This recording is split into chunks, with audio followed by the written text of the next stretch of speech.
Buenos días, chicos, ¿me escuchan? Buenos días, ingeniera. Buenos días, ingeniero. Buenos días, ingeniero. Hola, chicos. A ver, anotemos la asistencia ya. Nicolás Araque.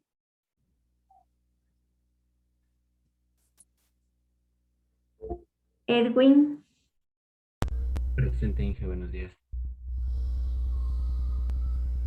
Edwin Balseca. Presente, Inge, buenos días. ¿Sí me escucha? ¿Así? Sí, Edwin. Nicolás le veo ahí conectado, pero no. Inge, se me escucha y disculpe. Ah, sí, ya les escucho. A ver, chicos, vayan encendiendo sus cámaras para al menos verles en la asistencia. Enciendan sus cámaras, ya. Les tomo la asistencia de si quieren apagar. Fabricio. Buenos días, profe. Presente. Hola. Daniela. Presente, Inge, buenos días. Jaime. Presente, Inge, buenos días. Andrés. Lady. Presente, Xiomara.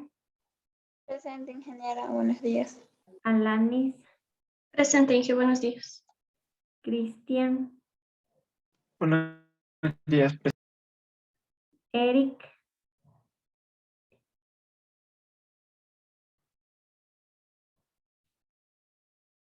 Cristina Gibaja. Buenos días, Inge. Presente. Kevin. presente, Inge. Kimberly Macas. Presente. Mateo. Presente, Inge.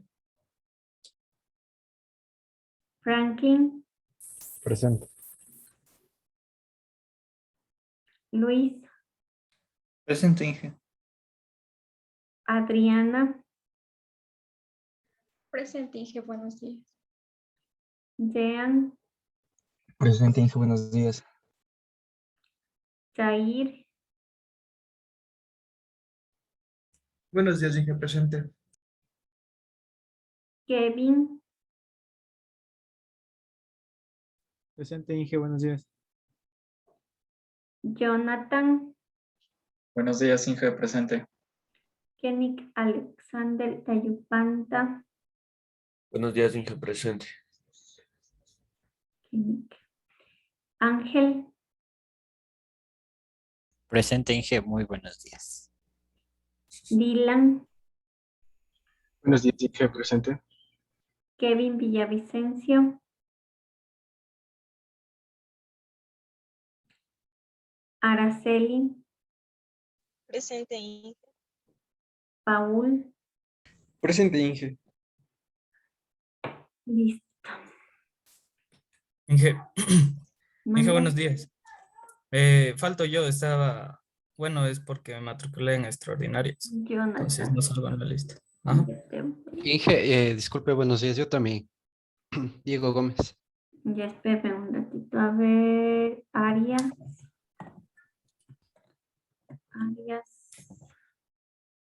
Jonathan. Listo. ¿Sí verificaron que estén en este grupo? Jonathan. Sí. Sí. ¿Quién más me dijo? Mateo. Gómez. Sí. Aquí no. Diego.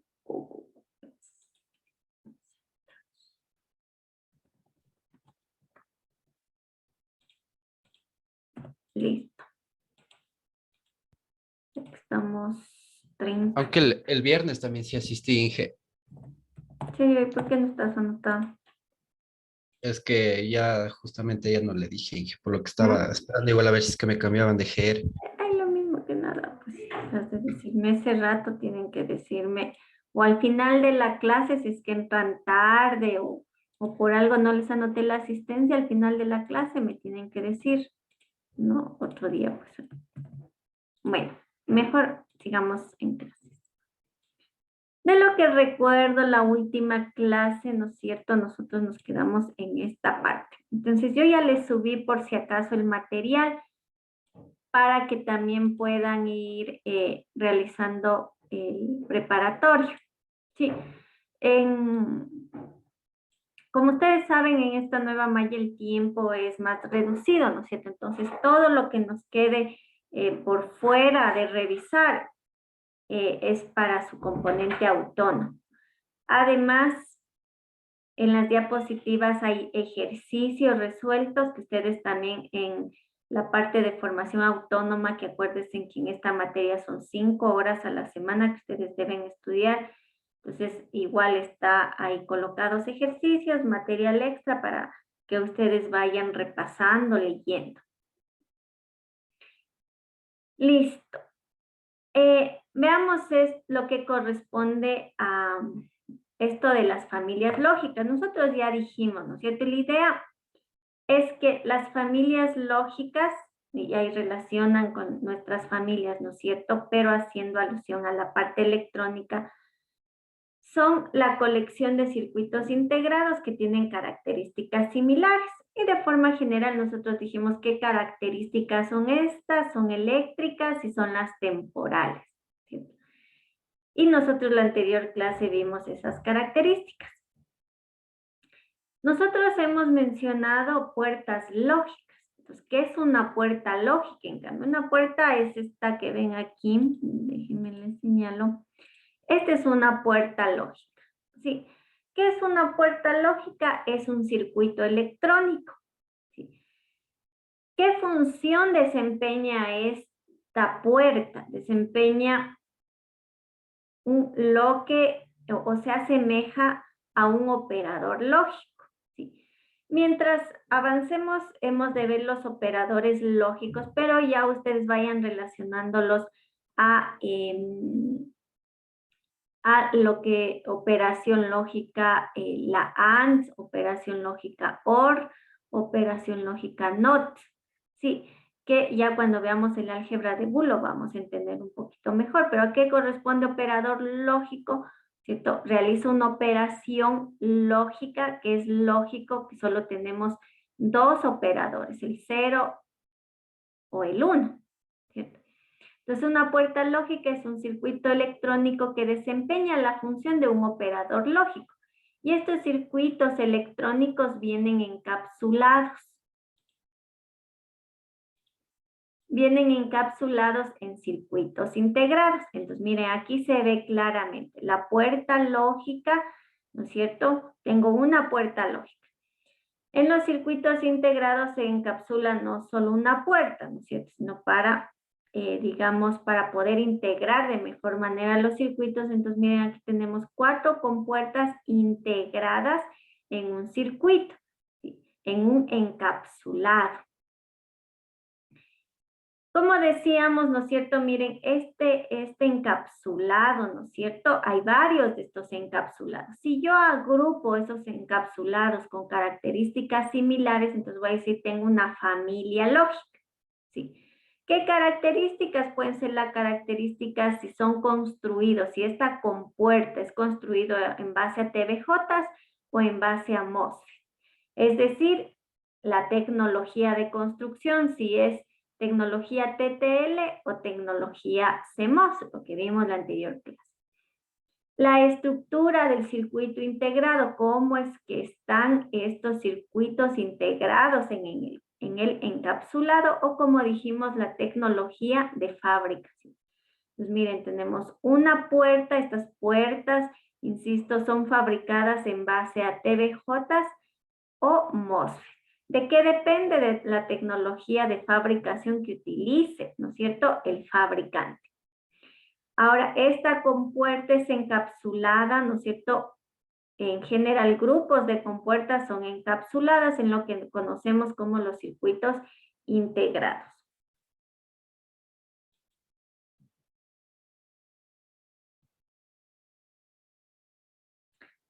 Entonces, si es que nos referimos, ¿no es cierto?, a tecnología de fabricación, nosotros habíamos dicho, esta puerta puede ser construida, ¿no es cierto?, en base a TVJ, resistencias o diodos. Si es que es así, utiliza la tecnología TTL. Si es que es construido en base a MOSFET, ¿no es cierto?, En cambio, decimos es construido con tecnología CMOS. ¿De qué depende? Ahora ustedes dirán, ¿qué tecnología utilizo? ¿La TTL o la CMOS? Todo depende de lo que tengamos comercialmente. Más adelante vamos a ver que lo que tenemos en el mercado ya son circuitos integrados construidos en base a tecnología CMOS.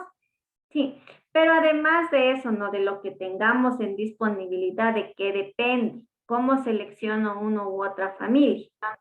Sí, depende de las características que ustedes quieren construir en sus circuitos. Ya, Javi, vas a ocupar. Bye. Caramba. Déjenme al compañero silenciar, si no, estoy dando toda la clase. Listo. Entonces, a más de la disponibilidad que tengamos en el mercado, ¿qué tenemos que ver, no? Ustedes van a construir al final un circuito que solucione algún problema, ¿no es cierto? Digamos, un circuito que les realice una conversión de números, por ejemplo, de números binarios y que les muestren un display, ¿cierto? Entonces, ustedes van a construir un circuito. ¿Qué características quieren que tenga ese circuito? Pueden que tenga una característica con cierta velocidad de respuesta. El costo también depende, ¿no es cierto?, si utilizan una u otra tecnología. La disponibilidad de operaciones complejas. Entonces, si es que ustedes eligen trabajar con tecnología TTL, dispone de todas las operaciones que ustedes requieren para resolver su circuito. El consumo de potencia, ¿sí? Nosotros vimos que el consumo de potencia, si es que es una potencia alta o baja, tiene mucho que ver con la portabilidad, con el área de los circuitos integrados. Al final, eso va a desembocar, ¿no es cierto?, en el tamaño de su circuito. La tensión de alimentación que ustedes tienen disponible, el rango de temperatura de operación. Vimos que si tengo un elevado consumo de potencia, eso se traduce en generación de calor, que implica, ¿no es cierto?, elevada temperatura. Y vimos, y si es que ustedes quieren que su circuito tenga inmunidad al ruido, ¿qué tanto margen de tensión, ¿no es cierto?, ustedes quieren con el que su circuito trabaje, ¿sí?, que tenga o no inmunidad al ruido. También, ¿qué tiene que ver? La conectividad. Nosotros en la anterior clase vimos que circuitos de la misma familia pueden interconectarse, ¿sí? Ahora, ¿qué pasa con las distintas familias, no es cierto? Entonces, ¿qué dijimos? Ahí hay que ver, ¿no es cierto?, los voltajes mínimos para que se reconozca como un uno lógico, el voltaje máximo para que se reconozca como un cero lógico. Ahí la idea que ustedes tienen que tener en mente es que se interconectan dos circuitos. El circuito 1, ¿no es cierto?, entrega un uno lógico. Ustedes tienen que garantizar que el circuito que se interconecte lo siga reconociendo como uno lógico, ¿sí? Si es que entregan un cero lógico, ¿no es cierto?, el circuito 1, al circuito al que se interconecte tienen que garantizar que siga reconociéndose como un cero lógico. ¿Cómo garantizan eso? Entonces, justo en la diapositiva teníamos, ¿no es cierto?, justo dos preguntitas que decíamos son las condiciones que se tienen que cumplir.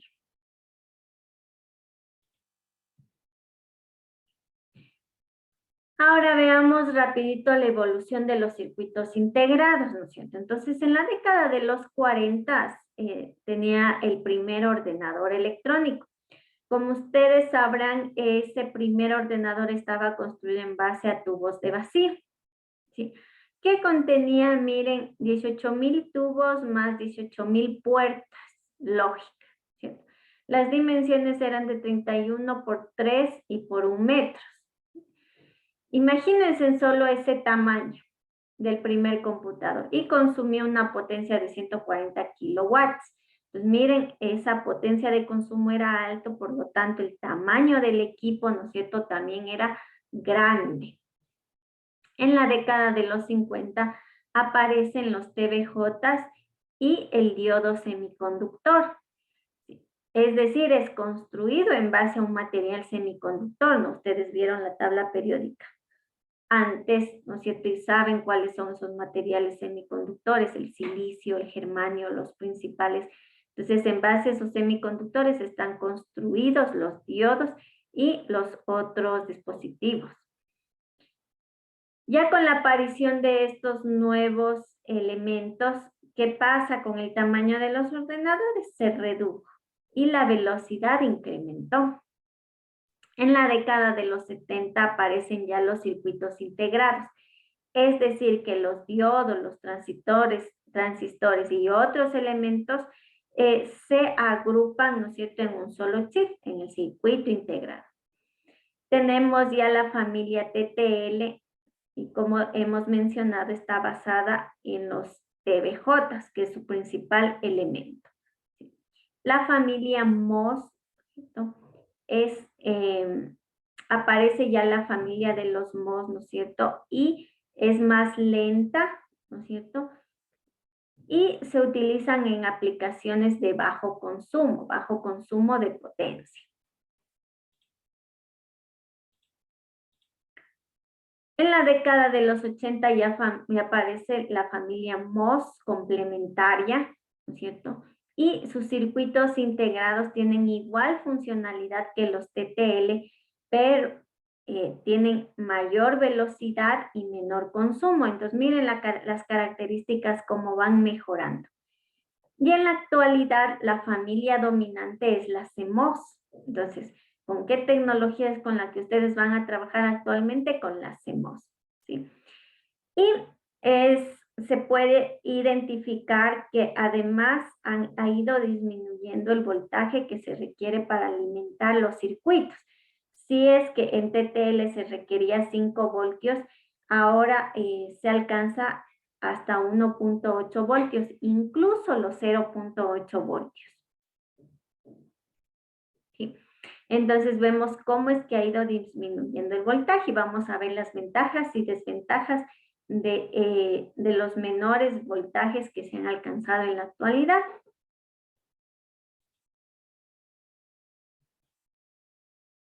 Si es que queremos comparar las diferentes familias que hemos mencionado, por ejemplo, la CMOS, dijimos el transistor en base al que está construido, ¿no es cierto? Esta familia son los MOSFET.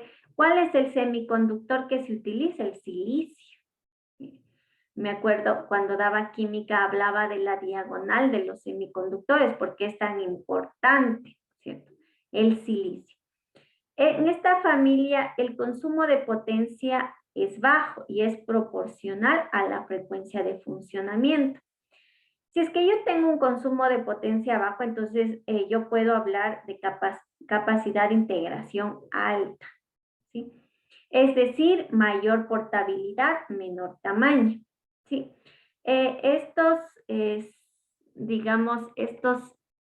dispositivos de la familia CMOS son sencillos de fabricar y es por eso que actualmente están en el mercado y tienen una alta inmunidad al ruido. Y si son sencillos de fabricar, entonces tienen un costo bajo. Con respecto a la familia TTL, lógica transistor-transistor, el transistor es el TBJ, el semiconductor que se utiliza para la construcción es el silicio. Si bien algunas versiones tienen una alta velocidad de funcionamiento, tiene un menor consumo de potencia y que es constante si lo comparamos con la familia CMOS, pero siempre a una frecuencia. Con respecto a la familia BiCMOS, en cambio, la familia BiCMOS utiliza el MOSFET y el TBJ en su construcción. El semiconductor que se utiliza es el silicio. Y si ustedes se fijan, es una unión de las dos familias anteriores, la TTL y la CMOS. Por lo tanto, combina las ventajas de esas dos familias. Y decimos que tiene, ¿no es cierto?, la velocidad, la alta velocidad de funcionamiento de la familia TTL, y la característica de la CMOS, en cambio, que es una baja disipación de potencia. Mire, combina las dos ventajas de las dos familias anteriores.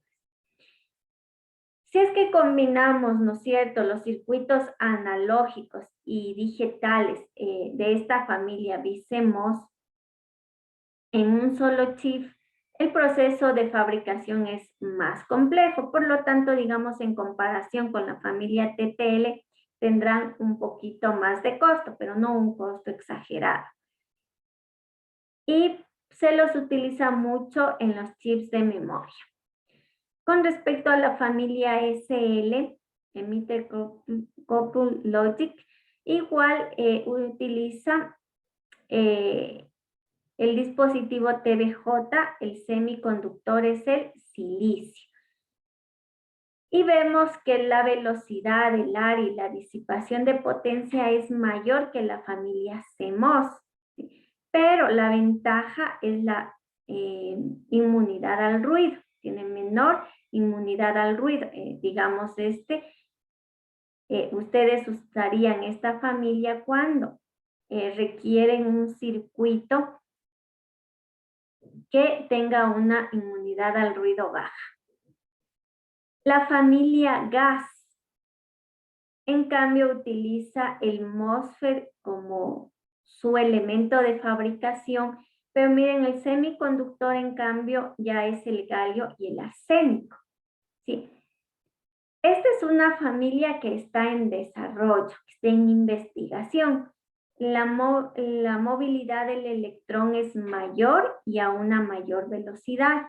Una de las características es que no se oxidan y son resistentes a la radiación. Y la desventaja es que son duros, pero se rompen fácilmente, ¿sí? Todavía esto no tenemos a disposición comercial, pero es una de las tecnologías que está en desarrollo. Los niveles de integración, y estos niveles de integración tiene que ver con el componente autónomo, es la parte un poquito que ustedes van a investigar, pero básicamente aquí está lo más importante que se tendría que mencionar. Nos queda claro, ¿no es cierto?, que en los circuitos integrados yo tengo puertas lógicas.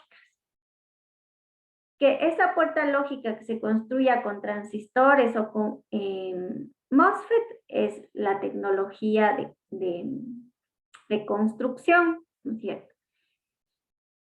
Pero miren, por ejemplo, en este circuito integrado, digamos, yo tengo este número de compuertas.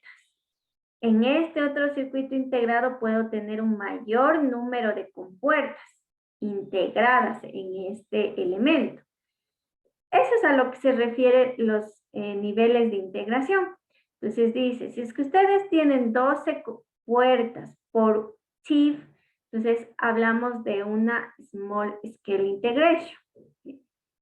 Y así ustedes pueden ir avanzando. Miren, si es que tienen 100 puertas integradas en un solo chip, hablamos del MSI, Medium Scale Integration. Si es que ustedes ya tienen 1 mega, ¿no es cierto? Hablamos de 1.000.000 de puertas por chip, ¿sí? Entonces ahí tenemos el Giga Scale Integration. Entonces, esto es a lo que se refiere con niveles de integración y es lo que ustedes un poco tienen que investigar en su componente autónomo que aquí yo les presento. Los ciclos de vida de los productos comerciales, ¿cierto? Ahora, ¿qué existe comercialmente? Entonces, miren, ¿qué tenemos? Empecemos por la familia bipolar, que es la primera que hemos hablado, la que está construida en base a TBJ, ¿sí? Para hablar de esto, ¿no es cierto?, hablamos de varias etapas, la fase de introducción, la fase de crecimiento, la fase de madurez, de saturación y de decadencia. Si nosotros vemos, ¿no es cierto?, los círculos rojos son los bipolares. Entonces, ¿qué podemos nosotros concluir o identificar? que la tecnología bipolar o TTL está ya en la fase de saturación, ¿no es cierto? Y en la fase de decadencia, es decir, ya no se está haciendo en inversión para investigación con esta familia. Si nosotros vemos aquí, ¿no es cierto?, la familia CMOS, que son los círculos moraditos, ¿cierto? Vemos que existen familias CMOS que están en la fase de introducción y crecimiento. Y también vemos familias, pero son pocas, ¿no? Las que están en la fase de saturación y decadencia, ¿sí? Pero definitivamente en la familia TTL ya no se está haciendo inversión, más bien en la familia CMOS. Veamos, miren la familia BICEMOS, por ejemplo. La familia BICEMOS, miren, en madurez todavía no los tenemos. Es una familia, ¿no es cierto?, que está en introducción y crecimiento, es decir, se está realizando investigaciones todavía en esa familia. La familia SL, ¿no es cierto?, es una familia que está en crecimiento, pero todavía no lo tenemos en madurez. La gráfica de acá me estaba olvidando, es con respecto al fabricante Fairchild. ¿Sí? Veamos acá, ¿qué nos indica en cambio otro de los fabricantes de estos circuitos integrados, que es Texas Instruments? Nosotros tenemos, miren, los triángulos morados, ¿sí?, que me indica exactamente la misma tendencia que tiene el fabricante anterior. La familia bipolar TTL, ¿no es cierto?, está en la fase de decadencia. En cambio, la familia CMOS está en crecimiento y en madurez, es decir, es lo que tenemos ahora. Y la familia BICEMOS con Texas Instruments, ¿no es cierto?, tenemos en crecimiento y en madurez. Otro fabricante que es NXP. Entonces, veamos. La familia bipolar, los triángulos, miren, me refleja lo mismo que los dos anteriores fabricantes, están en decadencia. La familia CMOS, miren, es la familia que está en mayor etapa de crecimiento y madurez. Y la familia BICEMOS, miren, tenemos aquí con este fabricante, está en la etapa de madurez.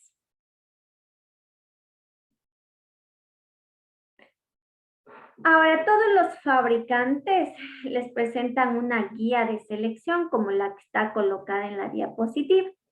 Veamos esta guía de selección para Fairchild.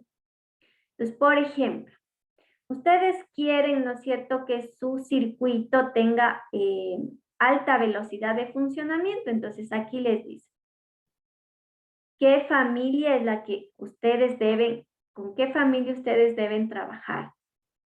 Si es que quieren que su circuito tenga un bajo voltaje de consumo, por ejemplo, bajo consumo de alimentación, ¿qué familias cumplen esa característica?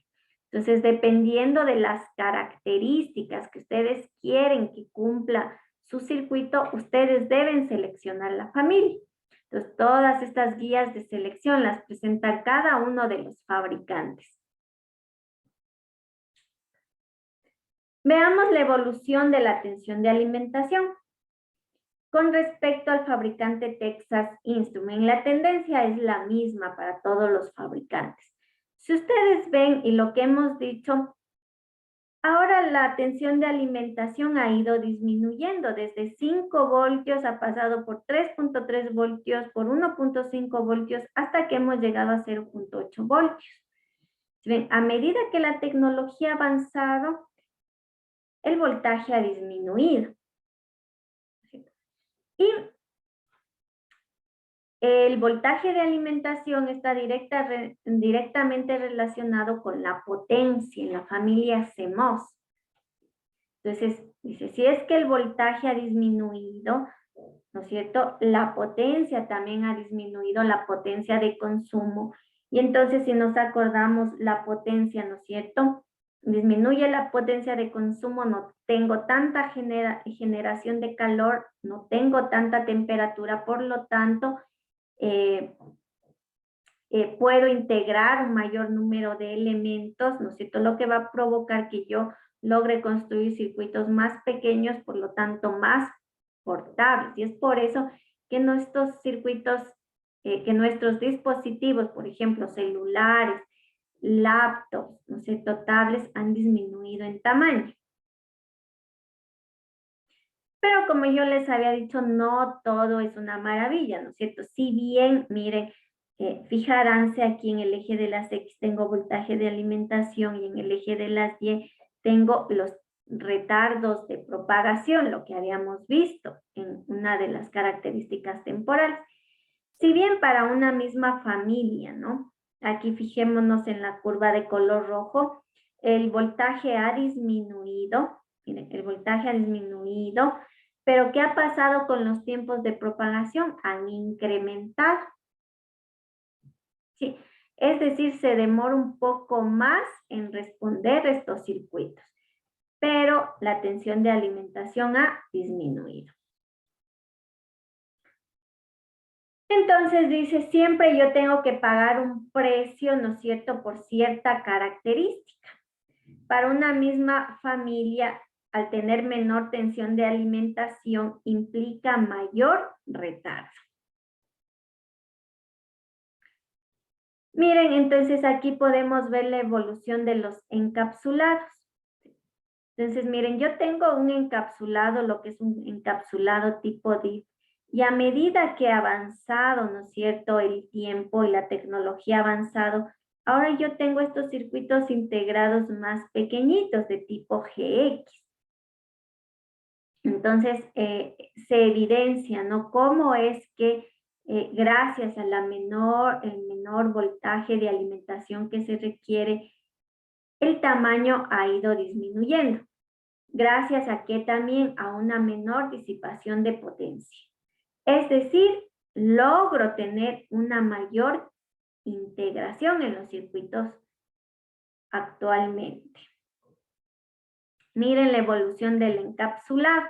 Entonces, yo he colocado esta gráfica, miren.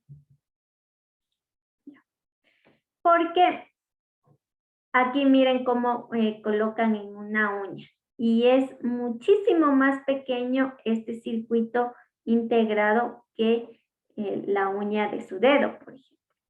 Miren, aquí miren cómo reflejan esa evolución en el tamaño comparándole con este bichito. ¿Sí ven? ¿Cómo es que ahora los circuitos integrados son tan pequeñitos, ¿no es cierto? Y gracias a eso es que nosotros tenemos los dispositivos celulares, computadoras, ¿no es cierto?, que tenemos en la actualidad. Las aplicaciones, ¿no es cierto?, no son solo industriales, son en la parte automotriz, en la parte de hardware de la computación y en los electrónicos, en los dispositivos electrónicos personales. ¿Sí? Entonces, miren cómo se va integrando, miren. Todas las puertas se integran en los circuitos.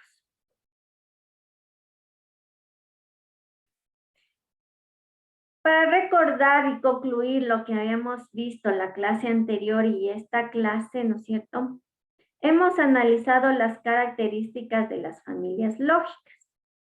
Vimos que los márgenes de tensión indican si es que una familia se puede interconectar o no con la otra. Acuérdense que cuando hablamos de circuitos integrados, yo no hablo de un único valor para que me reconozca como 0 o 1, sino yo hablo de márgenes de tensión. Y esos márgenes de tensión son los que me indican la disponibilidad de interconexión entre familias.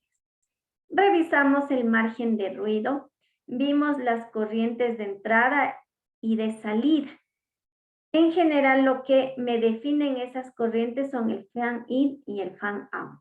De esas dos características, la que más me interesa es el fan-out, porque lo que comúnmente se hace, ¿no es cierto?, es que la salida de un circuito integrado la conectamos a otros circuitos integrados. No puedo conectar un número indefinido a una única salida. No tengo que determinar el fan-out. El consumo de potencia, dijimos, está directamente relacionado con el ARG y por lo tanto con la portabilidad del dispositivo. Por último, las características temporales determinan la velocidad de funcionamiento, cuánto se demoran en responder.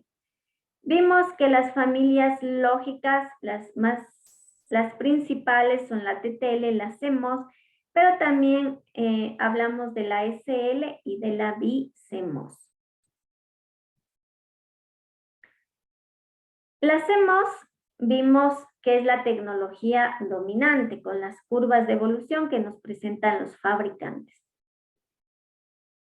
Tenemos que esta familia CMOS tiene una característica de disipación de potencia baja, la capacidad de integración es alta y la velocidad de funcionamiento es baja, es su pequeña desventaja.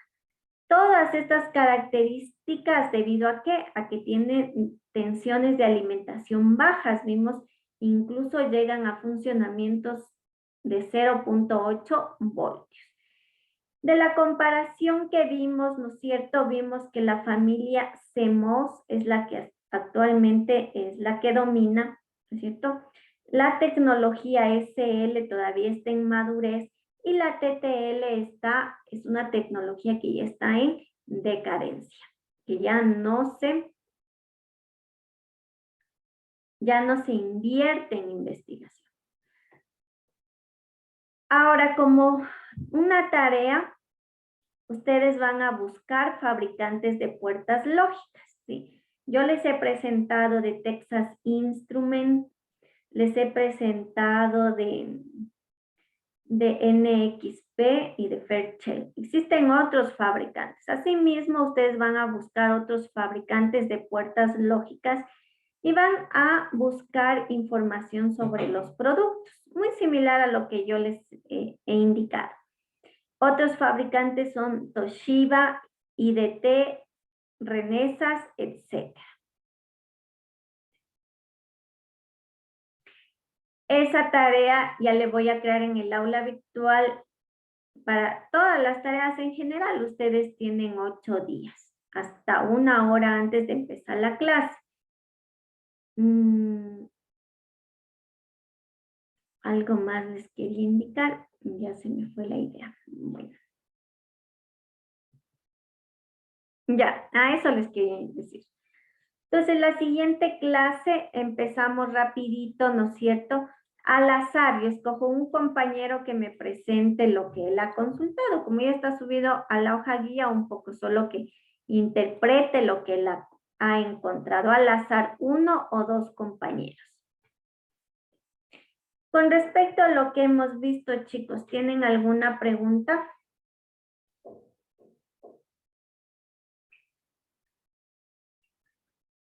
Pensando si me hace falta indicarles algo. Ya, entonces les voy a indicar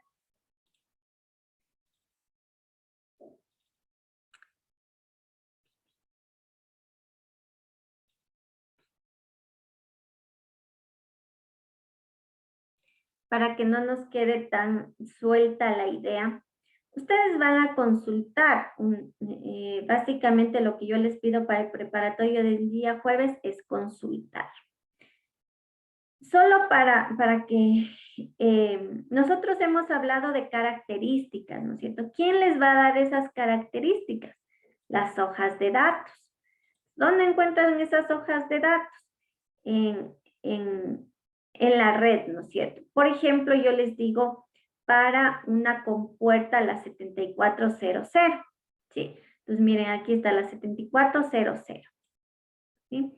Entonces, una hoja de datos, y que también les he de insistir un poquito en la parte práctica, Me indican las características de ese circuito integrado. Como ustedes ven, me muestra el patillaje, ¿sí? de ese elemento, ¿sí? Me muestra qué función es la que realiza, mira. Es una función algebraica, del álgebra de Boole, que ya vamos a ver. Entonces, espero ustedes tengan en la idea de que este circuito integrado me realiza una función. ¿Qué función? Esta que les estoy señalando. ¿Sí? ¿Qué más? Ahora, ¿se acuerdan que nosotros hablamos también, ¿no es cierto?, de ciertas características que tienen los circuitos? Entonces, miren, aquí les indica la temperatura, digamos, de funcionamiento, ¿sí? Les indica la tabla de funcionamiento. Dice, miren, si ustedes colocan un alto en A y un alto en B, es decir, un 1 en 1, ¿qué van a tener a la salida? Un 0. ¿Sí? Todas las puertas tienen así su tabla de funcionamiento, que les indican básicamente qué operación lógica es la que realizan. Miren, les indica el esquema, cómo está construida. En este caso, yo veo que está construida en base a TBJ, por lo tanto, la tecnología de construcción es TTL. Ahora, ¿se acuerdan que nosotros hablamos del voltaje de alimentación, VCC, ¿cierto? Hablamos de los márgenes de tensión, que es el VIH. Entonces, ¿cuáles son esos valores? Miren, para esta puerta ha sido 2. El VIL, miren, aquí tienen el VIL, que igual hablamos la anterior clase, y les dice cuánto es, 0.8 voltios. ¿Sí? Tienen las corrientes, la IOH, ¿sí? Y tienen la IOL. Aquí tienen esas corrientes. Aquí tienen las características eléctricas que ya conversamos. Aquí ya tienen los valores. Entonces tienen la VOH, la VOL, la I de entrada, la IIH, la IIL. Entonces, yo les pido en la hoja guía, ¿no es cierto?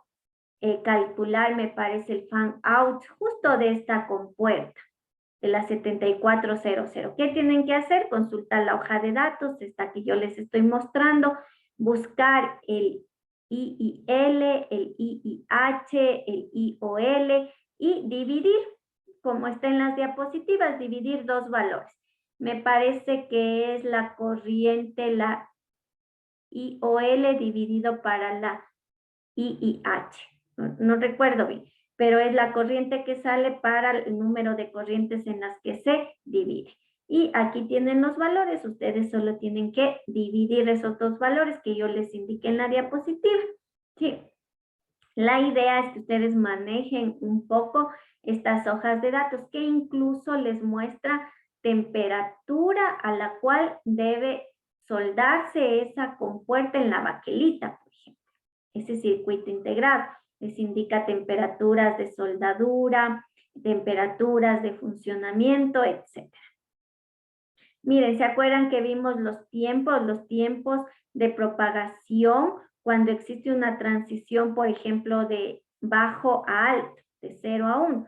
¿Cuáles son esos tiempos? Miren, 9 nanosegundos, el máximo 15. Los tiempos en el que se tarda, ¿no es cierto?, la señal en cambio de pasar de 1 a bajo. ¿Cuál es ese tiempo? 15 nanosegundos. Sí, que si bien ustedes dirán, son tiempos que no me interesan, ¿no? Pero ustedes si ya tienen un circuito grande, esos tiempos se van a ir sumando. No sé, alguien me alzó la mano por ahí y ya no le alcancé. Sí, que soy yo. Una pregunta. Había en la hoja del preparatorio una parte en la que consulta las características de los circuitos integrados. Y por ejemplo, estoy investigando sobre eso y habían varias características. O sea, me salía como de TTL, de CMOS y sus derivaciones. Entonces, ¿nos centramos en una o cogemos valores así No, pues, en es general? que las características que yo les mando a consultar son las que les he dado, las eléctricas y las temporales. Esas características, si son TTL, básicamente, ¿no es cierto? Yo les pido, no recuerdo cómo es el punto exacto, pero consultar las características. ¿Cuáles son las características? Márgenes de tensión, margen de ruido, corrientes, esas son las características. Las características temporales, las de tiempo de propagación, las de tiempo de transición, sí, esas son las características. ¿De ahí qué depende? ¿Qué valores tienes? Depende de la familia, si tienes, por ejemplo, el 3.3 TTL low voltage, si tienes el 2.5 CMOS, ¿se acuerdan que yo les mostré una gráfica? Ahí tienen las características. ¿Qué características ustedes estudian? Son 4 o 5. ¿Qué valores toma cada una? Depende de qué tecnología de construcción tiene, TTL, CMOS, BiCMOS, SL, etc. No sé si está claro, Jair Rodríguez Ere. Sí, que muchas gracias. Ya. Miren, aquí están los tiempos, miren, que yo les indiqué en las diapositivas. ¿Sí? Cómo se mide el tiempo de propagación cuando existe un cambio de bajo a alto. ¿Cómo se mide? ¿Se acuerdan que le dijimos? Desde el 50% de la transición a la entrada al 50% de la respuesta, la salida.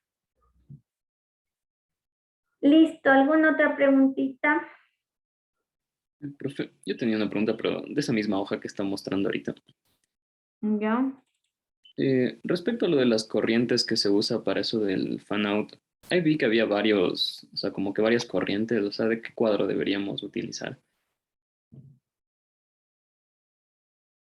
Ah, ya, es que aquí te dice, mira, por ejemplo, aquí te dice los valores a cierta temperatura de funcionamiento. Sí, y si tú ves aquí le toma 25 grados centígrados, veamos dónde empiezan estos datos. Mirarás, aquí dice a temperatura ambiente. Sí, acá en cambio te muestra las características. A ver, dice a temperatura ambiente. Acá deja ver cuál es la diferencia. Acá dice a temperatura ambiente. Por ejemplo, veamos las corrientes 1.40 y menos 1.6. Acá te da a temperatura ambiente condiciones de prueba, dice. Tómenle de la primera que me da a temperatura ambiente. Aquí siempre la primera les da a la temperatura ambiente de operación, condiciones normales. A esa tomen. En general ustedes pueden hacer el cálculo a cualquier temperatura, ahí solo me ponen nomás. Estos datos son considerados, por ejemplo, si toman el de acá abajo, a 25 grados centígrados. Entonces ya yo sé que ustedes consideraron eso, pero miren acá todo es a temperatura ambiente. Acá dice a 25 grados centígrados, pero son las características temporales. Sí. Otra preguntita. Inge, ¿esos datos y esas hojas varían dependiendo del fabricante? Las hojas de datos, por ejemplo, este es de Texas Instruments. Si tú le pones en el buscador, pones hoja de datos de el 7400. Entonces, por lo general les aparece de Texas Instruments, pero puede que alguien encuentre, no sé, de Toshiba. Sí. Entonces son las características de ese fabricante, que no van a variar mucho porque ya son tecnologías bien desarrolladas o estas compuertas están bien estudiadas, digámoslo así. Pero, por ejemplo, no debería variar mucho porque los tiempos de propagación, por eso es que se indica cómo medir esos tiempos. ¿Sí? Para que todos los fabricantes tengan las mismas consideraciones de medición. ¿Sí? Por ejemplo, otro fabricante Toshiba diga, no, el tiempo de propagación de cambio de bajo a alto yo lo voy a medir desde que cambia la señal y no desde el 50%.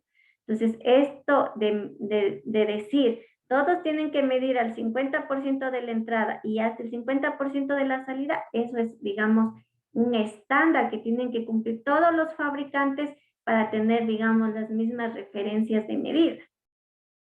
Por eso es que dice, los tiempos de propagación se miden desde aquí hasta acá. Los tiempos de transición, acuérdense, se mide del 10% al 90% del cambio de la señal. Son estándares ya establecidos para que todos los fabricantes realicen las mediciones en base a lo mismo. Sí, y se pueda precisamente comparar. Otra preguntita.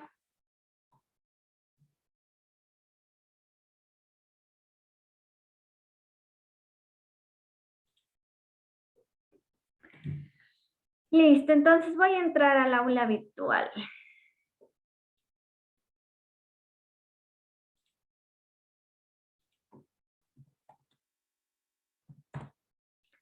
Para ver qué tenemos ahí. Ya después de la clase les creo las tareas de la consulta que les mandé para que puedan subir la evidencia.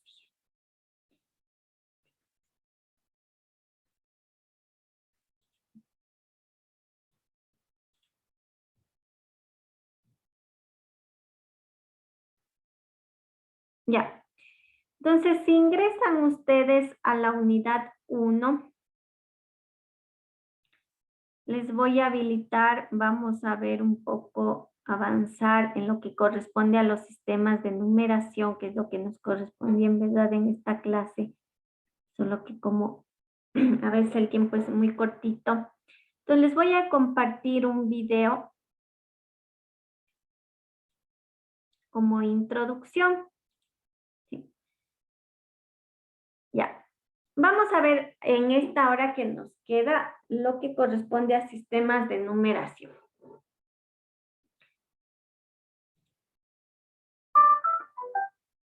Este video les voy a presentar como una introducción. ¿Me confirman que están viendo el video, por favor? Sí, sí se me Sí, Inge. ¿Sí escucharon también? Sí, sí, también. Ya. Ya, entonces pongan atención para seguir avanzando. Voy a compartir el sonido de la compu también. Compartir el sonido. Listo. Los hombres siempre hemos tenido la necesidad de contar. Vengan y les cuento. Los primeros hombres necesitaban contar para poder sobrevivir. Debían saber cuántos animales debían cazar o cuántos frutos debían recolectar para alimentar a sus familias. Así que usaban palos o rayas para indicar las unidades. Eso sí, a veces había confusiones. Pero perfeccionaron su forma de contar y vieron que para indicar 5 unidades podían usar una mano y para 10 unidades usaban las 2 manos. 15 se formaba con 2 manos y un pie y para 20 unidades dibujaban un hombre, ya que nosotros tenemos 20 dedos. Con el tiempo, algunas culturas como los egipcios usaron otro tipo de símbolos para indicar cantidades. Los romanos, por ejemplo, crearon su propio sistema de numeración. Aún lo usamos en algunos relojes o para indicar los siglos.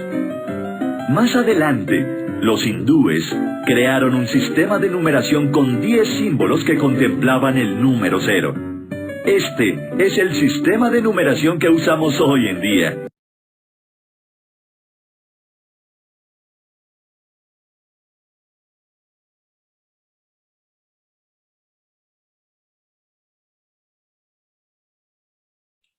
Les voy a compartir una presentación. Déjenme abrirle.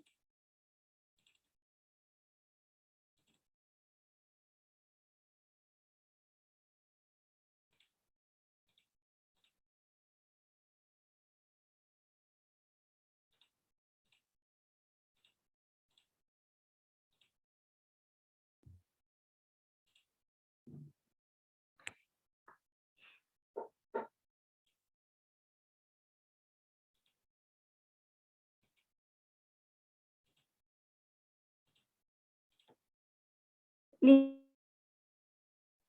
confirman que están viendo mis diapositivas, el segundo tema del primer capítulo, que hace referencia al sistema de numeración y código binario. Ya, chévere, gracias.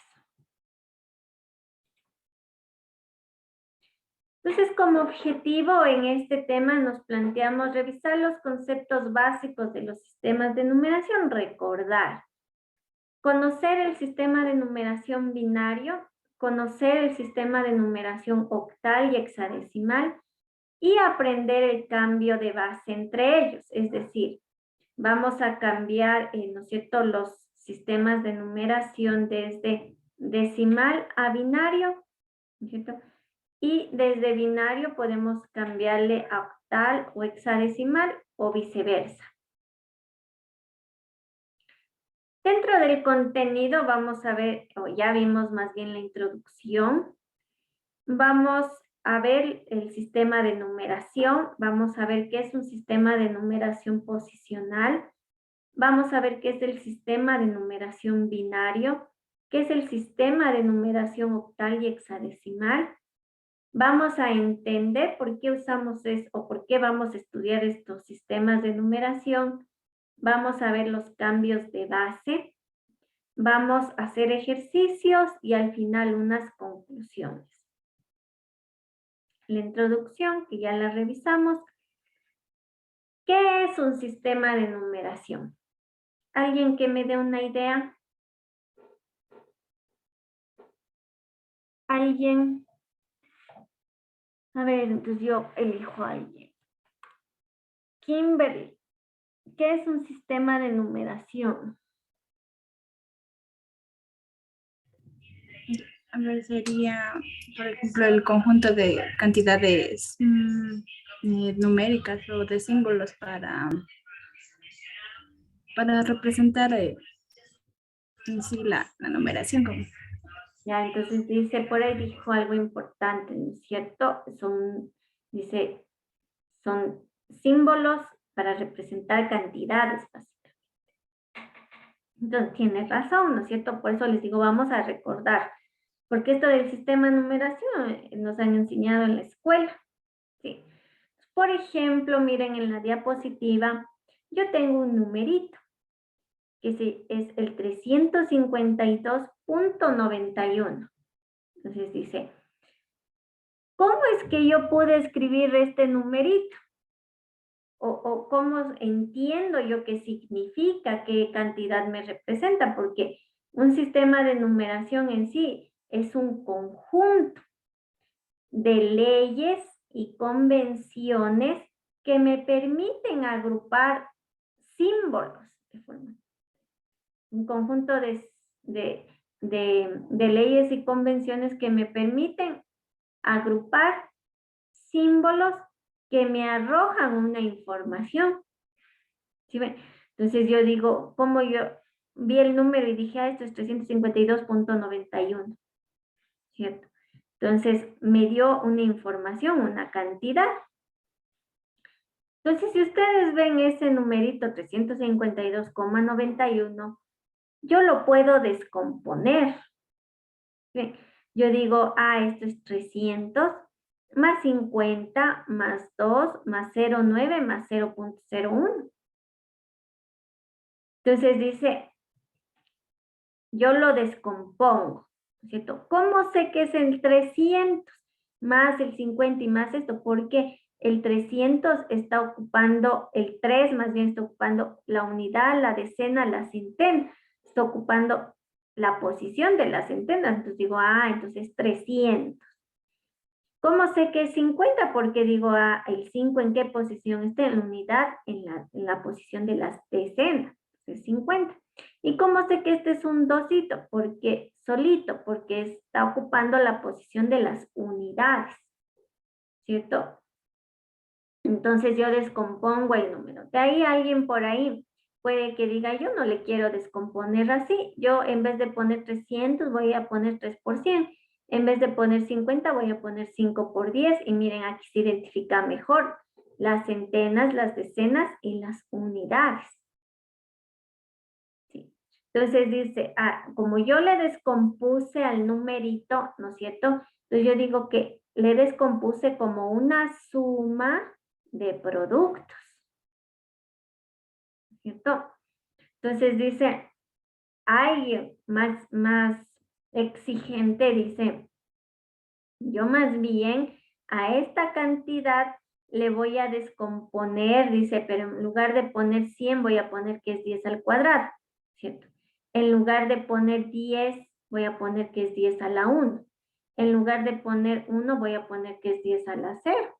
¿Sí ven? Alguien un poquito más elaborado. Pero si ustedes ven, si es que el compañero que descompuso de la primera forma, el compañero que descompuso de la siguiente forma o de la tercera forma, es la misma representación del número, descompuesto en diferentes formas. ¿Sí? Y la última forma, como yo ya estoy usando, si alguien dice, el compañero del último es más exigente y está utilizando potencias. Entonces dice, él descompuso el número utilizando el polinomio de potencias. El anterior compañero descompuso utilizando la suma de productos. Y el primer compañero solo descompuso como pudo. ¿Ven? Pero las representaciones son las mismas, ¿no? Ustedes ya rapidito identifican eso, que es básicamente lo mismo expresado de diferentes formas. Entonces, ¿qué es un sistema de numeración? ¿No es cierto? Es un conjunto de signos, símbolos, leyes, convenciones que me indican cómo agrupar esas cantidades. Y de ahí entonces dice, de lo que recordamos, entonces dice, primerito yo identifico dígitos. Entonces dije, ¿qué dígitos tengo? Tengo el dígito 3, el dígito 5, el dígito 2, el dígito 9 y el dígito 1. Estos son dígitos, ¿no es cierto?, de mi número. Estoy representando de mi cantidad. Dice, también yo aquí en el polinomio de potencias puedo distinguir la base. ¿Cuál es la base? Base 10. Entonces, dice, entonces de ahí, dice alguien, dice, entonces estamos en el sistema de numeración decimal, porque estoy utilizando base 10. Y los numeritos en verde, los chiquititos, ¿no es cierto?, son los exponentes. Entonces, miren, nosotros, ¿qué hemos hecho? Hemos identificado los elementos de un sistema de numeración. Son los dígitos, la base y el exponente, pero para llegar a ver todos esos elementos del sistema, yo tuve que descomponerlos en un polinomio de potencias.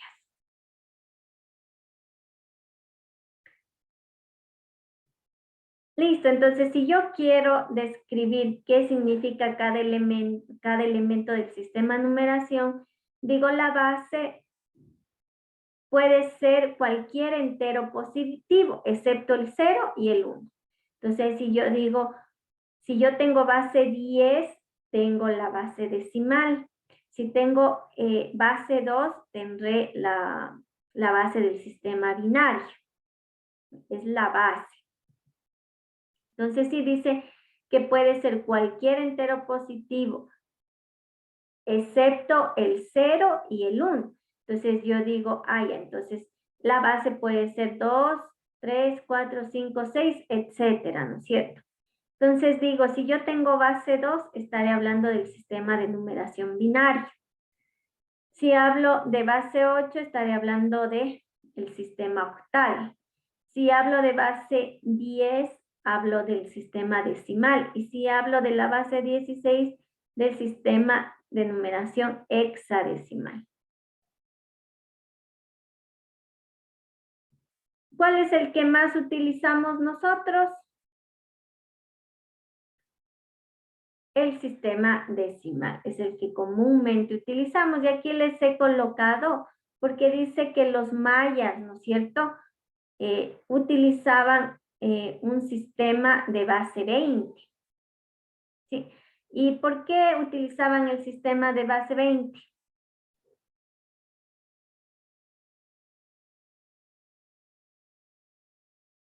A ver, voy a preguntar a Paul.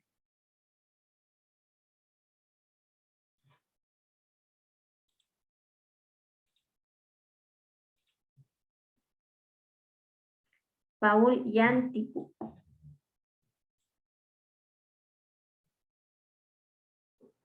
Paul, ¿estás ahí?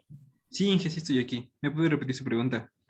A ver, relacionando lo que hemos visto hasta ahora, ¿no? Decía que de los mayas me parece que mencionaron, ¿no es cierto?, utilizaba el sistema de base 20. Sí, ven, del 0 al 19, es decir, base 20. ¿Por qué utilizaban ese sistema de numeración?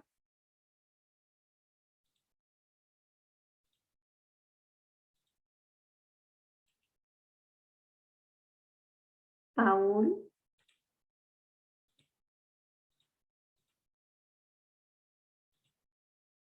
Ven que no están poniendo atención.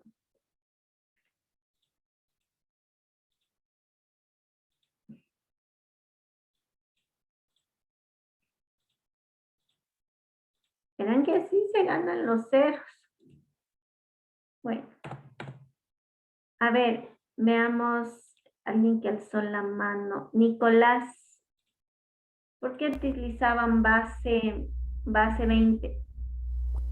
Un tanto podría ser por la facilidad para contar. No, pero hay una razón más precisa, vean, un momento. Inge podría ser por el número de dedos que tenían, o sea, tenemos. Sí, porque tenemos 20 deditos, ¿no? 10 en las manos, 10 en los pies. Entonces así empezaron todos estos intentos de sistemas de numeración. Eso se dijo en la introducción. Pondrán atención, verán, yo así voy preguntando y el que no responda lamentablemente tiene 0. No, yo solita estoy aquí como loca, habla y habla. Listo.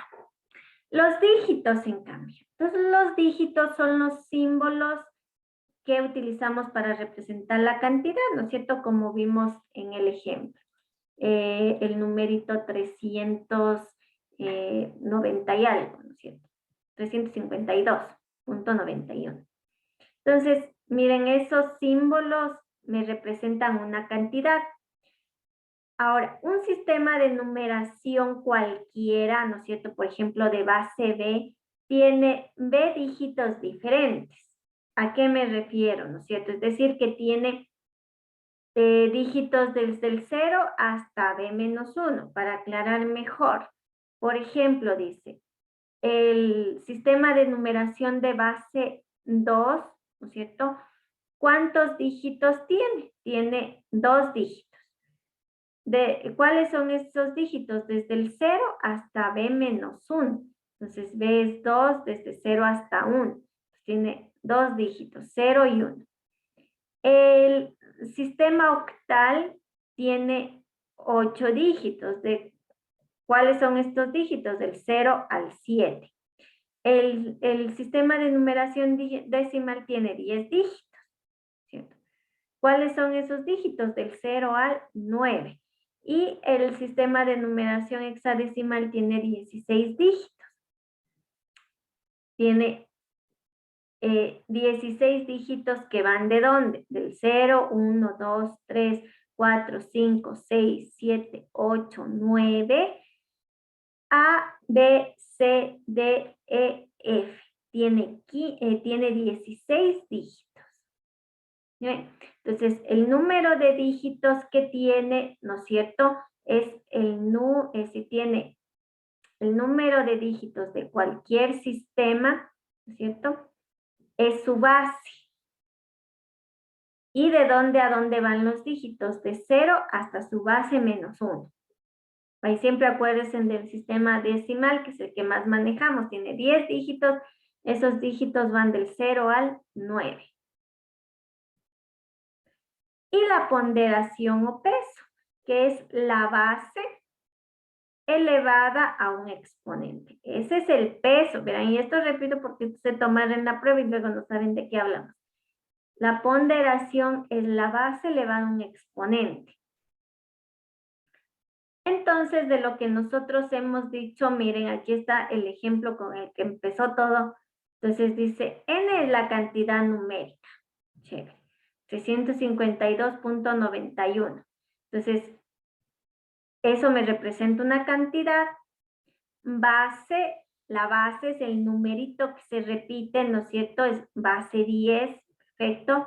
Los dígitos son los que están en azul, son los que me representan la cantidad numérica, es decir, son el 3, el 5, el 2, el 9 y el 1. Y la ponderación o peso. La ponderación o peso dice es la base elevada a su exponente. Entonces ahí tengo una ponderación al peso 10 al cuadrado, 10 a la 1, 10 a la 0, 10 a la menos 1 y 10 a la menos 2. ¿No es cierto? Entonces ahí ustedes son bien pilas, ¿no es cierto? Dice, dice el 3 tiene mayor peso que toditos los demás dígitos. ¿Cuál es el peso? 10 al cuadrado. ¿Cuál es el peso? 10 al cuadrado. 100. Eso pregunto en la prueba. Y dice, ¿y cuál?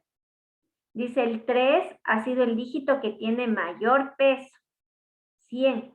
¿Cuál es el dígito que tiene menor peso? El 1, porque es 1 dividido para 100 y me da un valor bien chiquitito. ¿Sí? Entonces dice, entonces yo aquí puedo distinguir el dígito más significativo. ¿Cuál ha sido el dígito más significativo? Paola Contreras.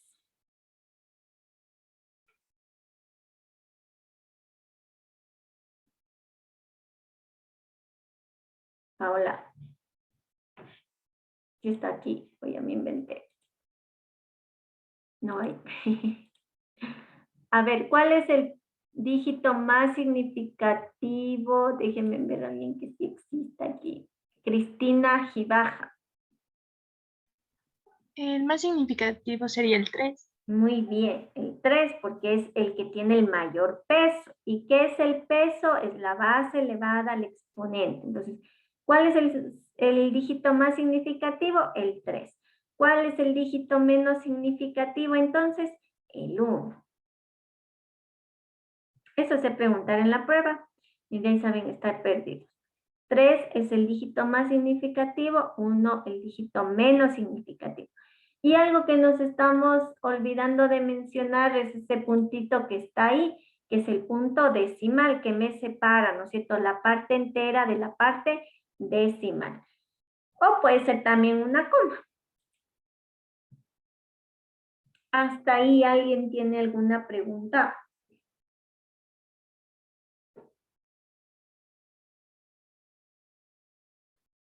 Listo.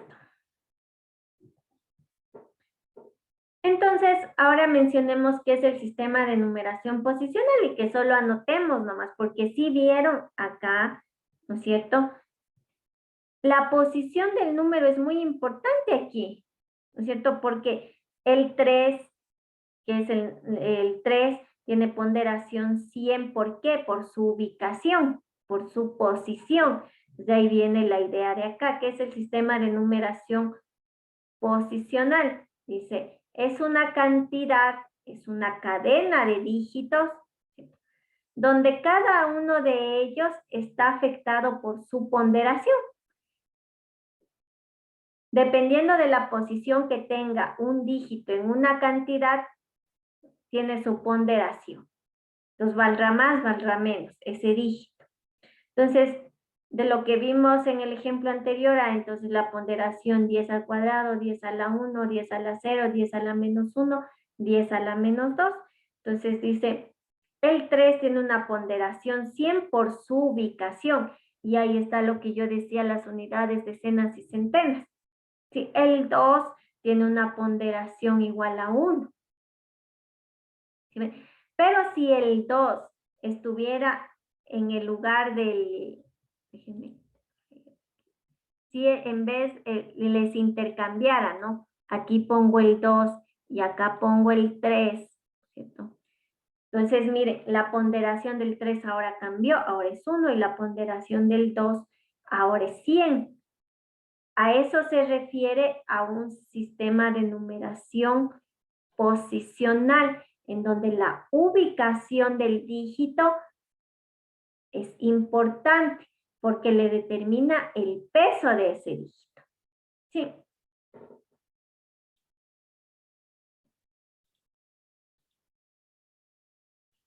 Entonces ahí, ¿cómo logramos entender mejor eso del sistema de numeración posicional? Porque no es lo mismo decir tengo $91 que intercambiar la posición de esos numeritos y decir tengo $19.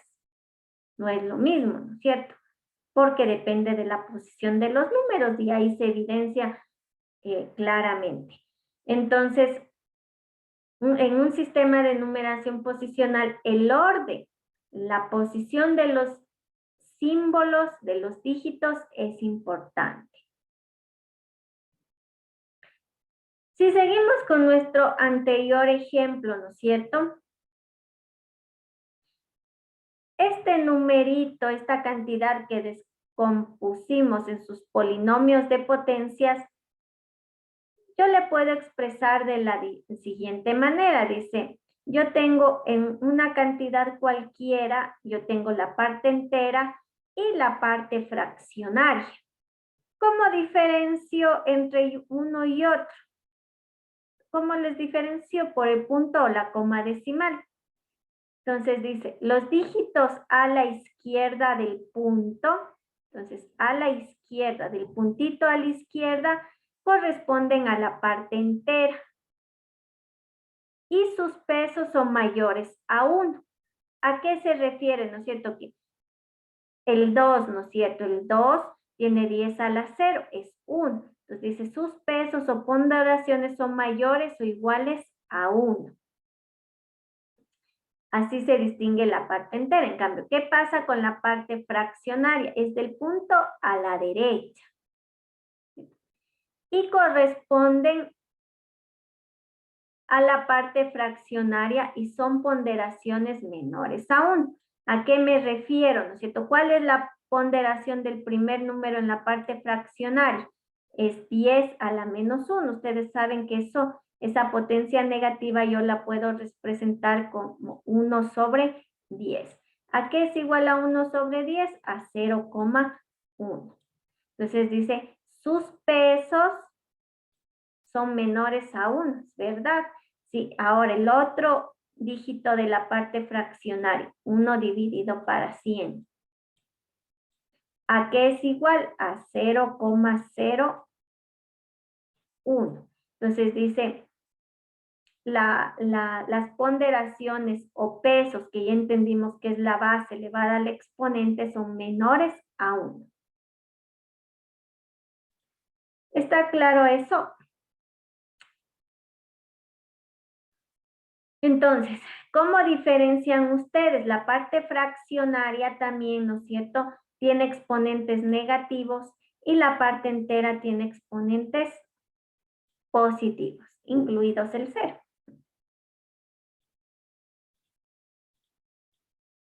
¿Sí? Entonces, por eso aquí tengo la base de cualquiera que sea, ¿no es cierto? Pero la parte entera tiene exponentes desde el 0, ¿cierto? Y la parte fraccionaria tiene exponentes negativos empezando desde el menos 1.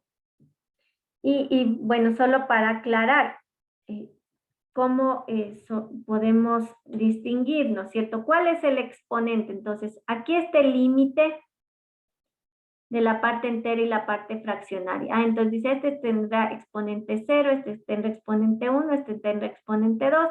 Este, como es el primerito de la parte fraccionaria, tiene exponente menos 1, este tiene exponente menos 2. Sí. Y ahí la base, bueno, ya no me interesa mucho porque es el sistema de numeración decimal. Listo. Ahora hablemos del sistema binario. El sistema binario es de base 2. Dijimos tiene, por lo tanto, 2 dígitos que van desde 0 al 1. Entonces, estos dígitos 0 y 1 se les denomina bits. Una cantidad se representa mediante una secuencia de bits, como vemos aquí en el ejemplo. Miren. Un grupito de bits me representan una cantidad binaria. Aquí seguimos con la misma idea, ¿sí? Que tengo el dígito más significativo y el dígito menos significativo. Entonces, alguien puede decir, ¿no es cierto? Entonces, pues estos numeritos, ¿no es cierto? También tienen ponderación o peso. A este le corresponderá, ¿no es cierto? Una ponderación de 0, una ponderación de 1, una ponderación de 2 y una ponderación de 3. Alguien dice, a este numerito yo le puedo representar también como un polinomio de potencias que vimos, ¿no es cierto? Dice, primero este es un numerito binario, ¿no es cierto? En sistema de numeración binaria. Entonces dice el dígito sería multiplicado por su base al exponente 3, ¿cierto?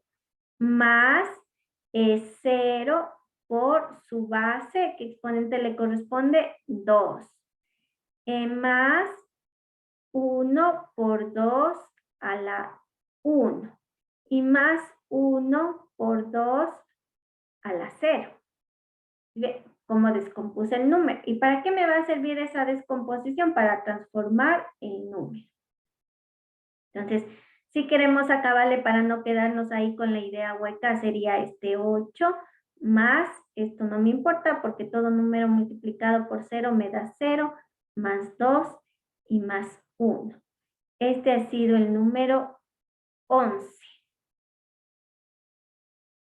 en sistema decimal. ¿Cómo logré pasar de una base a la otra? Descomponiendo el numerito por el polinomio de potencias. Eso solo para adelantarnos un poquito con respecto a esto. ¿Alguien tiene alguna preguntita? Profe, ¿y en ese sistema también hay decimales? ¿O puede haber? También. Ya vamos a ver. Igual va a estar separado la parte entera de la parte fraccionaria por el punto o coma decimal. Entonces, miren, aquí en el sistema binario también el sistema de numeración binario también ha sido un sistema de numeración posicional porque tiene sus ponderaciones. ¿Cierto? Entonces tengo el bit más significativo y el bit menos significativo. ¿Cuál es el menos significativo? El que tiene menor peso. ¿Cuál es el bit más significativo? El que tiene mayor peso. Para mi ejemplo, 8.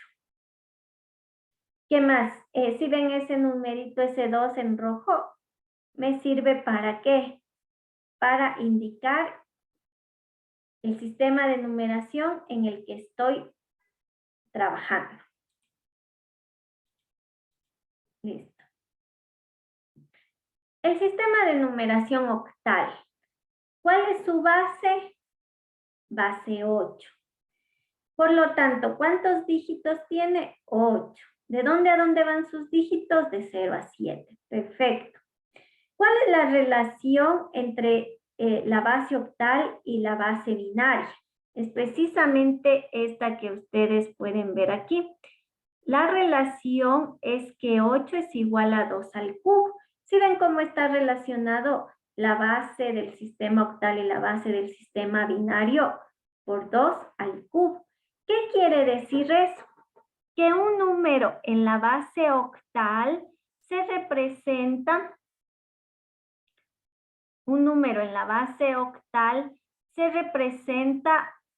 con 3 bits. Esto es importantísimo. Un número de la base octal se representa con 3 bits.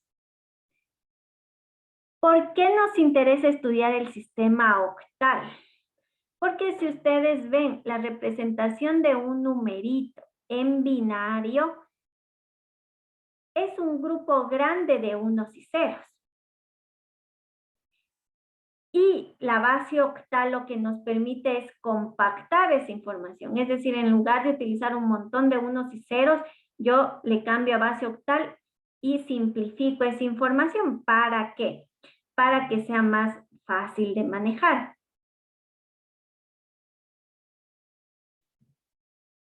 Veamos el sistema hexadecimal. Entonces dice, en el sistema hexadecimal la base es 16. Por lo tanto, tengo 16 dígitos. ¿De dónde a dónde van sus dígitos? Del 0 hasta el F. Entonces, un poco para entender, dice, yo tengo del 0 al 9, el A significa 10 en decimal, el B significa 11 en decimal, el C significa 2 en decimal, el D significa 3 en decimal, el E significa 14 en decimal y el F significa 15 en decimal. ¿Por qué utilizamos el sistema hexadecimal? ¿Por qué estudiamos este sistema? Porque ya vamos a ver que primerito es fácil convertir desde hexadecimal a binario. ¿Por qué es fácil? Porque miren aquí. La base del sistema hexadecimal y la base del sistema binario igual están relacionados. ¿Cómo? Dice que 2 a la cuarta es 16. Es decir, para representar un dígito hexadecimal, yo necesito 4 bits. Ya vamos a ver con un ejemplo cómo es facilita la conversión, entendiendo eso, la relación entre las bases. Entonces dice, la conversión es fácil y me permite compactar o simplificar la información. Entonces dice, veamos, ¿no es cierto? La conversión de la base decimal, de base 10, a cualquier base. No me interesa cuál sea la base. Por ejemplo, para convertir un número decimal a cualquier base,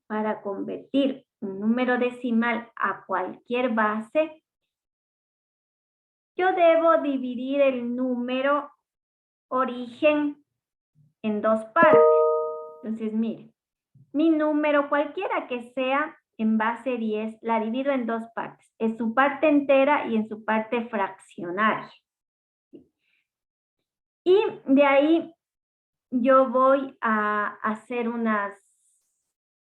la operación de dividir y voy a ir encontrando el número en la nueva base. Entonces, para entender, ¿no es cierto? Veamos este ejemplo. Dice transformar el número 5142,32 a base, que está en base 10. Miren, este numerito me dicen qué base está. Dice, y transformémoslo a base octal, a base hexadecimal y a base binaria.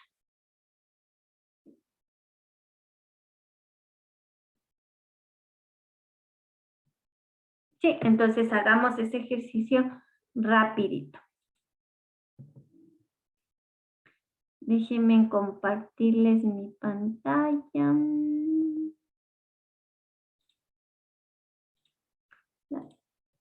¿Están viendo la pizarra, chicos? Sí.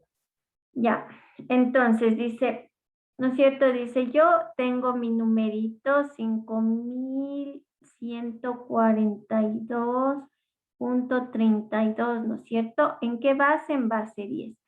¿A qué lo quiero transformar? Cambiémosle primerito a un numerito en base octal, en base 8. Ese es mi objetivo, ¿cierto? Entonces, ¿qué dice el procedimiento? Dice, primero divide o reconozca, ¿no es cierto? La parte entera, esta es parte entera, y esta es parte fraccionaria. ¿Cierto? Ya dividí.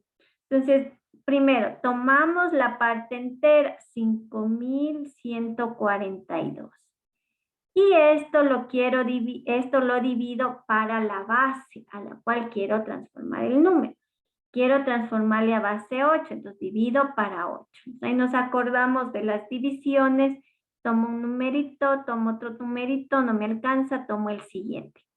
Aquí alguien, bueno, pueden hacerlo a calculadora, ¿no? Incluso hay programas en línea que ya les cambia esto, pero yo no me rehúso a que utilicen esos programas, pero con que entiendan uno, ya pueden entender el resto. ¿No es cierto? Entonces aquí dice 6 por 8, 48, menos 51, 3. Bajo el siguiente, desde ahí tendría 8 por 4, 32, 2, bajo el 2, 8 por 2, 16 y aquí me quedaría 6. Hasta ahí, hasta donde tengo solo parte entera en el cociente de esta división. Entonces dice, este numerito es el que me interesa. ¿Sí? Entonces le señalo. Luego, este numerito que me dio de resultado lo vuelvo a dividir para 8. Se me va chueco.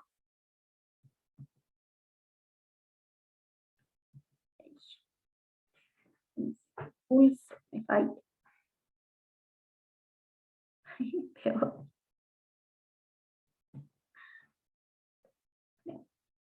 Tengan paciencia. Ya, no puedo escribir con esto. A ver, dividido, no puedo. Se me fue el pulso. Entonces, voy a hacerle una línea para no darle gusto a esto. Ya. Listo. Entonces ahí, otra vez, ¿no es cierto? Divido el numerito. Déjenme quitarle la línea de divido para 8. Entonces aquí, ¿no es cierto? Tomo tomo el primer dígito, no me alcanza, sería 8 por 8, 64, me da 0, bajo el siguiente. 2 dividido para 8, ¿cierto? No me alcanza, sería 0. Si ustedes le dividen, se dan cuenta que le sale la parte entera 80, ¿no es cierto? 8 por 0, 0, de 2 me queda 2. Este es otro numerito que me interesa. Y luego vuelvo a dividir. Ahí me salió mejor. Dividido para 8. Entonces ahí ya la mayoría ve que es 10. 8 por 1, 0, 0. Bajo la siguiente cifra sería 0 y me queda 0. Este es el otro dígito octal. Y de ahí divido otra vez para 8. Entonces ahí dividido para 8 sería 8 por 1, 8 y me quedaría 2. ¿Cuál es el residuo? Este 2 que me interesa. Y divido para 8. 8 por 0 me da 0, el residuo es 1. ¿Cuál me queda? Esto. Hasta ahí alcanzó mi división. ¿Sí ven? No quiero que luego vayan dividiendo y haciendo o consiguiendo como cociente parte fraccionaria. Solo hasta ahí. Entonces dice el numerito lo toman en esta dirección. ¿Cuál sería el numerito? Entonces tiene que 5.142 en base 10 convertido ha sido que 1, 2, 0, 2 y 6. Eso en base 8. Entonces dice la parte entera ya tengo, me falta la parte fraccionaria. Y ahora, ¿cómo va a hacer? En cambio, la parte fraccionaria, lo que se hace es multiplicar. 0,32 por 8. ¿Cuánto les da esa multiplicación? Alguien que tenga su cálculo a la mano, si no le hacemos a mano, 8 por 2, 16, llevo 1, 8 por 3, 24. 2.56. 2.56. Sí. Ya. Y luego vuelven a multiplicar por 8. Ay, perdón. Y luego, si ven, está 2.56. Toman únicamente la parte fraccionaria, 0,56. Eso le vuelven a multiplicar por 8. ¿Cuánto les da alguien que me dé haciendo? 4,48. 4,48. Y vuelven a tomar la parte fraccionaria. 0,48 por 8. ¿Cuánto les da? 3,84. 3,84. Y de ahí alguien puede decir, ¿ya hasta dónde usted sigue tomando la parte y multiplicando? Infinito. Depende de qué tan exacto yo quiera la solución, pero yo con esta me siento convencida. Entonces tomo este número y este número. Entonces la parte fraccionaria, ¿no es cierto? Que sería el 0,32 en base 10 ha sido 243, déjenme verificar. Sí, 243 en base 8. 270. En base 8. Entonces, su número, ¿no es cierto? Voy a borrar esto de acá. Entonces, aquí ya sé cuál ha sido mi número. Entonces, mi numerito ha sido, en base 8, ha sido 12026.243 en base 8. Y miren, convertí de base decimal a base octal. ¿Tienen alguna pregunta? Entonces, así se transforma cualquier numerito. Vamos a ver otro ejemplo. Profe, la división se llega hasta 0, ahí es cuando ya debemos parar. Sí, donde hasta dónde pueden dividir. Hasta dónde pueden dividir de modo que no necesito.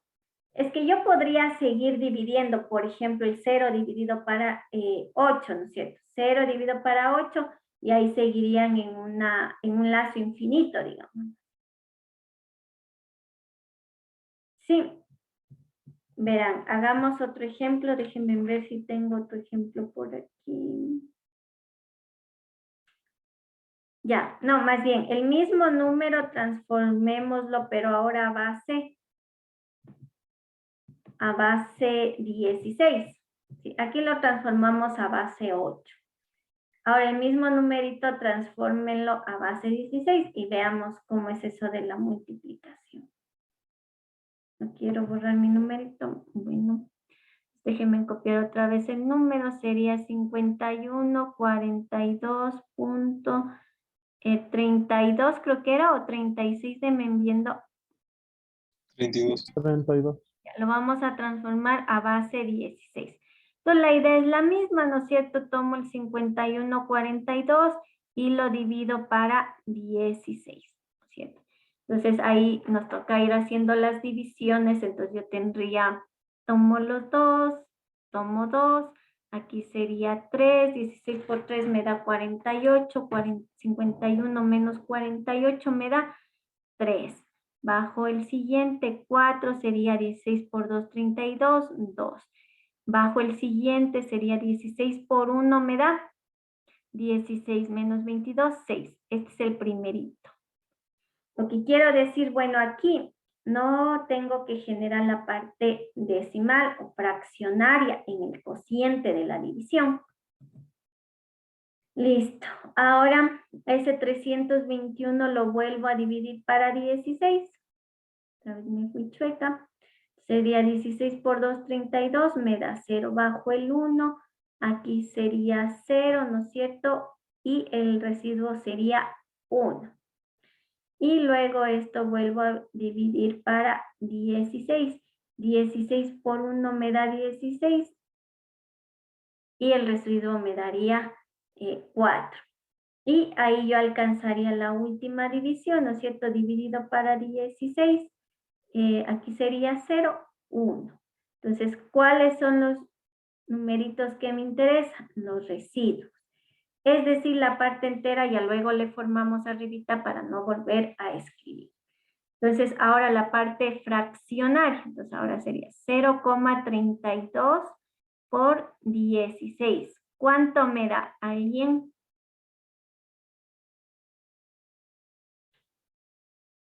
5.2.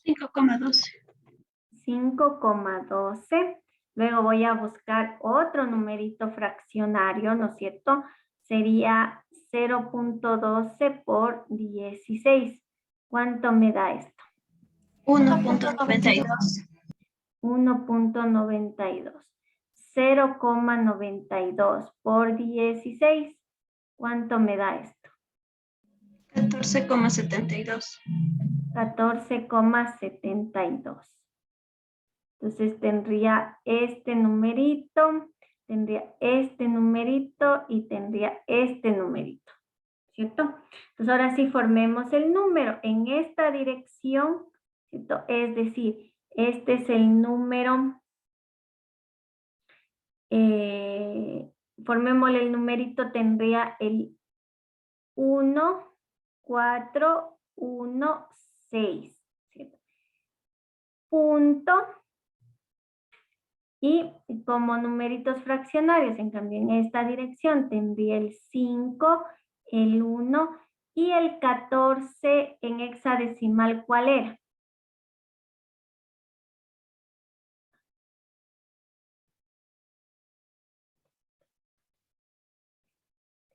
El E. Ahí. Ajá. Acuérdense de la diapositiva que les indiqué. Entonces, ¿qué quiere decir? Que este ha sido el número más, el numerito más significativo y este sería el menos significativo. Entonces, he convertido de decimal a hexadecimal. Ahora, realicemos la conversión de decimal a binario. Lo mismo, ¿cierto? Otra vez escribo el numerito que serían 51,42.32 de base 10. Quiero transformarle a base 2. Entonces, lo mismo, tomo la parte entera y divido para 2. Ahí me demoraré un poquito más, sería 5, aquí bajo el 1, sería 5, sería aquí 1, aquí 4, 7 por 2, 14, de 14, 0, bajo el 2, 2 por 1, 2, de 2, 0. Entonces aquí los residuos siempre van a ser o 0 o 1. Y por ahí yo me acuerdo que alguien me decía, si tienes 2, si tienes número par, es 0. Si tienes número impar, es 1. Dividimos para 2. 2 por 1, 2. Aquí me debe salir un 1, verán. Me debe quedar de residuo 1. Pues veamos. 2 por 1, 2. 0. 5. 2 por 2, 4. 5, 7. 8 por 2, 16. Y 1, 1, 5. Y aquí me queda un 1. ¿Ven? Y otra vez divido para 2. Y ahí sí me va a quedar bien grande el numerito. Ahí vamos nomás haciéndole con paciencia. 12, 8. Si me equivoco, ahí me avisa. 4 por 2, 8. 8, 0, 5. Miren, es impar y me queda un 1. Y aquí otra vez, dividido para 2. 2 por 2, 4. 2, 4. 2 por 2, 4, 5, 6. Aquí sería, ¿qué numerito? A ver, ahí ya hice algo mal. Primero 3. Sí, no podía ponerle primero el 3. Sí, algo hice mal. Eso mismo ya me salió algo mal. 3 por 2, 6, de 6, 0, 4. 2 por 2, 4, de 4, 0, 2. 2 por 1, 2, 0. Este es otro. Dividido para 2. Sería 2 por 1, 2, 1, 2, 6, 0, 1. Aquí me quedaría 0, ¿no es cierto? Y aquí 1. Este es otro numerito. Dividido para 2. Aquí sería 80. El residuo 0. Está facilito. Dividido para 2. Aquí sería 40. El residuo 0. Dividido para 2. Aquí sería 20. 0. Dividido para 2. Aquí sería 10. 0. Dividido para 2. Sería 5. 0. Dividido para 2. Sería 2. 1. Dividido para 2. Con las justas me va a alcanzar el espacio. Sería 1. 0. Entonces, y de ahí me quedaría el último que sería dividido para 2, sería 0. y me queda 1. Ahí sí nos toca ir cogiendo los ceros y los unos. Entonces, a ver si no me equivoco, me ayudan, ya sería 1, 0, 1, 1, 2, 3, 4, 5, 0. Luego me quedaré 1, 0, 1. 1, 0. Punto. Y hay alguien que decía, en binario también puedo tener parte fraccionaria. Sí. Bien, primero transformé la parte entera. No sé si a todos les quedó así. Y ahora me toca transformar la parte fraccionaria. Entonces, lo mismo, 0,32 por 2. ¿Alguien que me dicte? 0,64. Ya, y ahora luego 0,64 por 2. Dije una pregunta. ¿Dónde?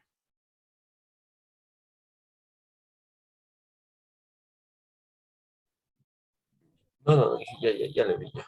Sí o no, perdón. Ya, bueno. Ahora 0,64, 4 por 2, 8, 6 por 2, 12. Y sería esta parte entre 2 por 2, 4, 3 por 2, 6, 0, 0,64. Aquí sería 1,28, ¿no es cierto? Acá sería Sí. 0,28 por 2. Hasta 3 numeritos voy a hacer. 8 por 2, 16. Llevo 1, 0,56. ¿Qué numeritos me interesan, no es cierto? La parte de aquí, la parte entera de la respuesta.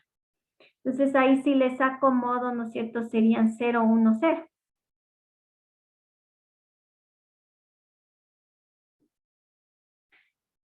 ¿Por qué nos interesa estudiar el sistema binario? Porque los computadores funcionan en base al sistema binario, unos o ceros. ¿Y por qué los computadores funcionan en base a unos o ceros? Porque son circuitos electrónicos. Y un circuito electrónico, ¿qué es lo único que entiende? Prendido o apagado. ¿Cierto? Es decir, entiende dos estados, on, off, un circuito electrónico. Sí, entonces lo único que entienden es prendido o apagado, circula corriente o no circula corriente. Entonces estos dos estados, ¿cómo los podemos representar? Con 1 on y con 0 off. Por eso nos interesan la parte de los sistemas binarios, porque los computadores y cualquier circuito electrónico funcionan en base a la lógica binaria. ¿Y por qué? Porque un circuito integrado solo reconoce o ceros o unos, prendido o apagado. ¿Existe corriente? No existe corriente. Sí, entonces miren, convertimos, ¿no es cierto? Y miren esta cantidad que yo representé, ¿sí? Representado en unos o ceros, ven qué cantidad de información me representa. Y es un número simple. Imagínense, la computadora procesa algoritmos más complicados. Esos algoritmos más complicados, ¿qué cantidad de unos y ceros significarán? Entonces dice, entonces no me conviene manipular la información en unos o ceros en el sistema binario. Me conviene manipularla en el sistema octal o me conviene manipularla en el sistema hexadecimal. ¿Por qué? Porque según lo que yo les expuse hace ratito, dice que 4 dígitos, no, que 3 dígitos, hablemos del sistema octal, estos 3 dígitos representan un dígito octal. Estos otros 3 dígitos representan otro dígito octal. Estos 3 dígitos son un dígito octal. ¿Por qué? Por la relación, ¿no es cierto? 8 es igual a 2 al cubo. Entonces, ¿qué quiere decir? Que si ustedes transforman este número binario al sistema octal, van a tener la información más compacta, más simplificada. ¿Sí? Y lo mismo acá, la relación de bases entre la base hexadecimal y la base binaria es 2 a la cuarta es 16. Entonces, ¿qué dijimos? Y les voy a poner con verde. Dice, entonces, 4 dígitos binarios es un dígito hexadecimal. 4 dígitos binarios es un dígito hexadecimal. Es decir, si yo tengo ese chorizo de unos y ceros y le represento en base hexadecimal, le voy a tener la información más compacta, más manejable. Listo.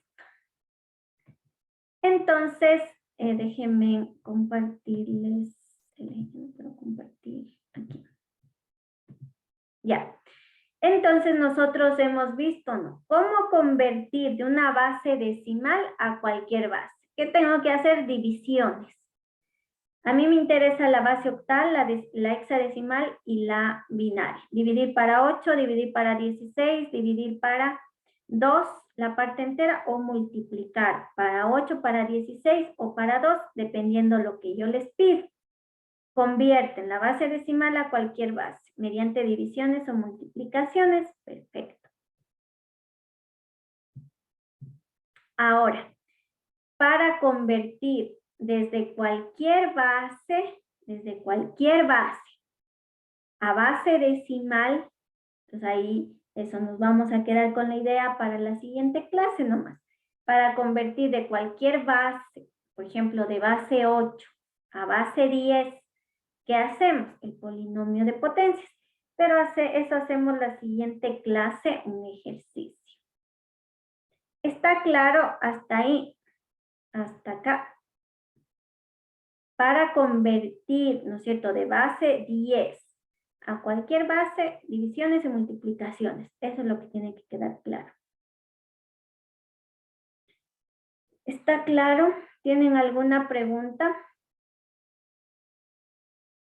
Si no hay preguntas, se nos terminó el tiempo. Nos vemos el jueves y terminamos la clase, chicos. Nos vemos. Hasta luego, Inge, gracias. Chao, chicos. Gracias, Inge, hasta luego. Gracias. Hasta luego. Jueves. Gracias, Inge. Chao, chicos. Chao. Gracias, Inge.